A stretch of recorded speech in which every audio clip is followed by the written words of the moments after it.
Before betrayal wore a crown, it grew in silence. Before spears were lifted in rebellion, hearts were broken in secret. And before a father's tears watered the soil of battle, a prince named Absalom let bitterness bloom into war. The story of Absalom does not begin on the battlefield.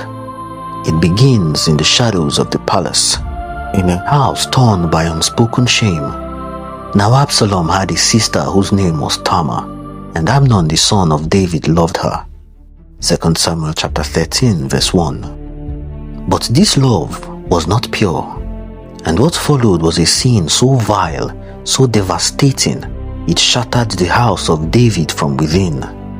Amnon, David's firstborn, forced himself on his own sister Tamar, and when it was done, then Amnon hated her exceedingly. 2 Samuel chapter 13 verse 15. David was furious, but he did nothing. And Absalom, he said nothing, but a storm was building in his heart. But Absalom spoke to Amnon neither good nor bad, for Absalom hated Amnon. 2 Samuel chapter 13 verse 22. 2 years passed, 2 years of silence, of seething. Then came the feast, then came the trap. Absalom called all the king's sons to celebrate, and when the wine had flowed and joy filled the air, strike Amnon, then kill him, for I have commanded you. 2 Samuel chapter 13 verse 28. And the blood of Amnon cried out on the floor. David wept, but Absalom fled and went to Talmai the son of Ammihud, king of Geshur, and David mourned for his son every day. 2 Samuel chapter 13 verse 37. Exile followed vengeance. 3 years in Geshur, a prince without a home, a father without resolution. So Joab arose and brought Absalom back to Jerusalem. And Absalom dwelt 2 full years in Jerusalem, and saw not the king's face. 2 Samuel chapter 14 verse 28. For 2 long years Absalom waited, not in exile, but still estranged.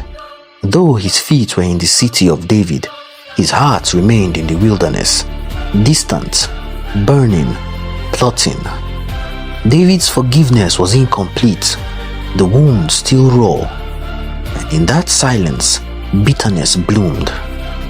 So Absalom dwelt 2 full years in Jerusalem, and saw not the king's face. Therefore Absalom sent for Joab, but he would not come.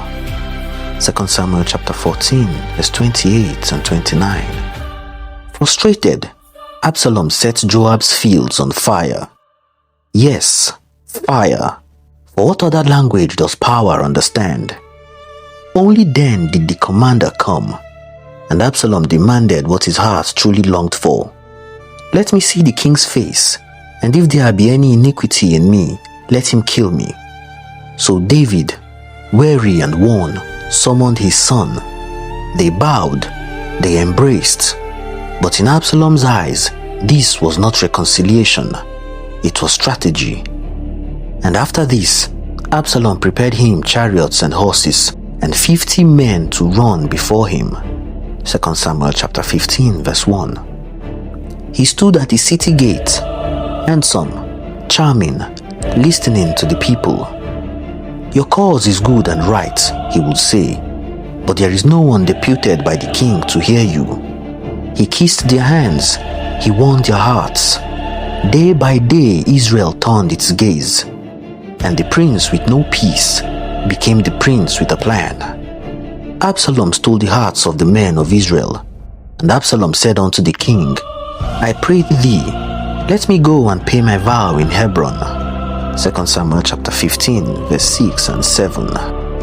But his vow was not to God, it was to the throne. With spies planted and messengers ready, Absalom's voice rose across the land. When ye hear the sound of the trumpet, then ye shall say, Absalom reigneth in Hebron. 2 Samuel chapter 15 verse 10. And in the palace, word arrived. The hearts of the people were no longer with the king. They now beat for his son. the rebellion had begun. And David said unto all his servants, Arise and let us flee, or we shall not else escape from Absalom. 2 Samuel chapter 15 verse 14. A king running from his own son. David, the warrior who slew giants, who united the kingdom, who bore the anointing of God, now fled barefoot from Jerusalem. The crown weighed heavier than ever before, not with gold, but with grief. And the king went forth, and all his household after him, and they tarried in a place that was far off. 2 Samuel chapter 15 verse 17. Women wept in the streets. Children asked where the king was going. The walls of Zion, once echoing with praise, now whispered only uncertainty. But not all abandoned him. The priests brought the ark of the covenant. Surely if God's presence remained, so would hope. Carry back the ark of God into the city. If I shall find favor in the eyes of the Lord, he will bring me again. 2 Samuel chapter 15 verse 25. David's trust was no longer in the ark, but in the God behind it.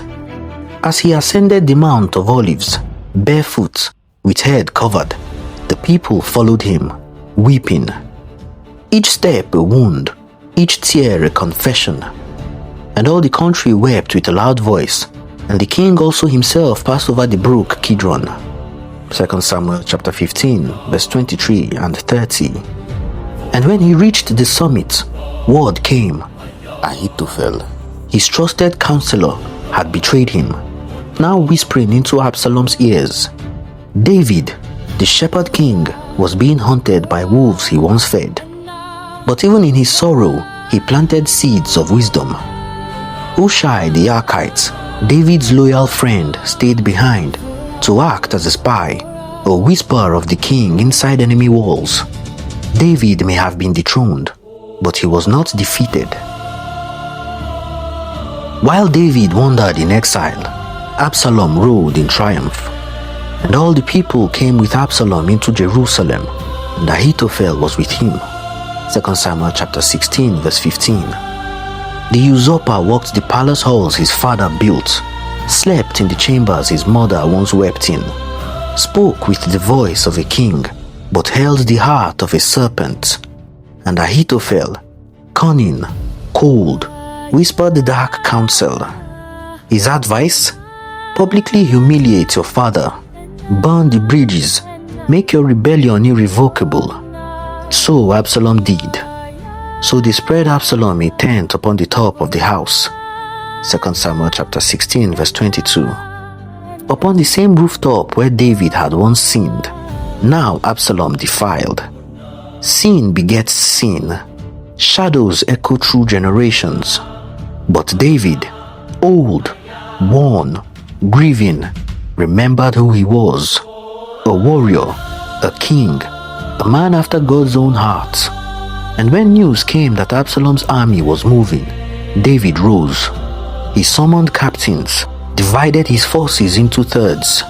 Joab, Abishai, Ittai, men who had shed blood beside him for decades. And as the king stood before his battle-worn hosts, he said something that broke their hearts. Deal gently for my sake with the young man, even with Absalom. 2 Samuel chapter 18 verse 5. Even now, he was still a father. The armies clashed in the forests of Ephraim, but this was no ordinary battleground. And the forest devoured more people that day than the sword devoured. 2 Samuel chapter 18 verse 8. Men vanished in tangled roots. Horses stumbled in hidden ravines. God himself seemed to rise from the trees in judgment. And Absalom, the prince of rebellion, the golden-haired heir, was caught.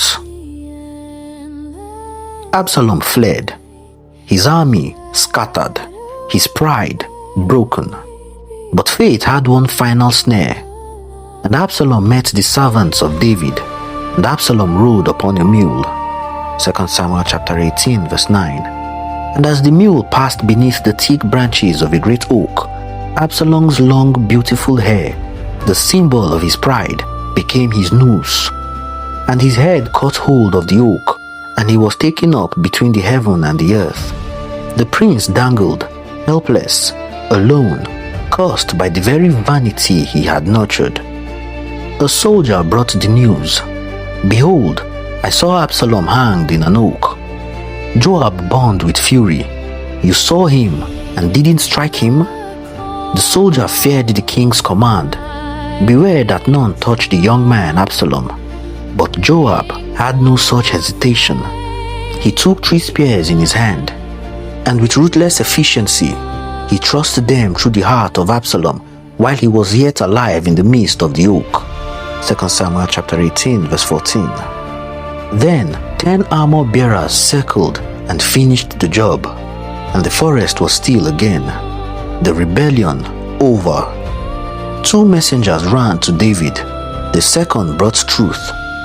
May the enemies of the Lord my king be as that young man is. David's heart shattered. He rushed to the chamber above the gates and wept. Oh, my son Absalom, my son Absalom. 2 Samuel chapter 18 verse 33. The cry echoed through the city, through history, through the soul of every parent who has buried a child. He had won the war, but lost the boy. David had returned to the throne, but he was not the same man who had left it. The king who once danced with joy before the ark now walked in the sorrow of grief. And the king covered his face, and the king cried with a loud voice, Oh, my son Absalom, O Absalom, my son, my son. 2 Samuel chapter 19 verse 4. But Israel needed a leader, and Joab, blunt and loyal, reminded him, You shame this day the faces of all your servants. Now therefore arise, go forth and speak comfortably unto your servants. So David washed his face, stood, and stepped out once more as king, not with pride, but with purpose. And the king returned and came to Jordan, and Judah came to Gilgal to meet the king. 2 Samuel chapter 19 verse 15. The people bowed, but David's eyes searched for no praise. He saw in every face the cost of civil war. Brothers once divided, hearts still healing. Among them stood Mephibosheth, Jonathan's son, unkempt, loyal, wrongfully slandered. And David, remembering covenant, welcomed him back with mercy. Why speakest thou any more of thy matters? Thou and Ziba divide the land. And to Barzillai, the aged friend who had supported him in exile, Come thou over with me, and I will feed thee with me in Jerusalem. The city welcomed him, but the halls felt emptier. One son gone, another waiting in the wings. And David, old but unbroken, sat with his harp once more, and sang not of conquest, but of mercy. Have mercy upon me, O God, according to thy loving kindness. Psalm 51 verse 1. The crown was cracked, but still it gleamed, because from pain came purpose, and from sorrow came Solomon. From shepherd to warrior, from king to exile, from sinner to broken-hearted father, David's life was not flawless, but it was faithful. And through it all, the thread of God's mercy remained unbroken. The scepter shall not depart from Judah. Genesis chapter 49 verse 10. For through David's line would come the King of Kings.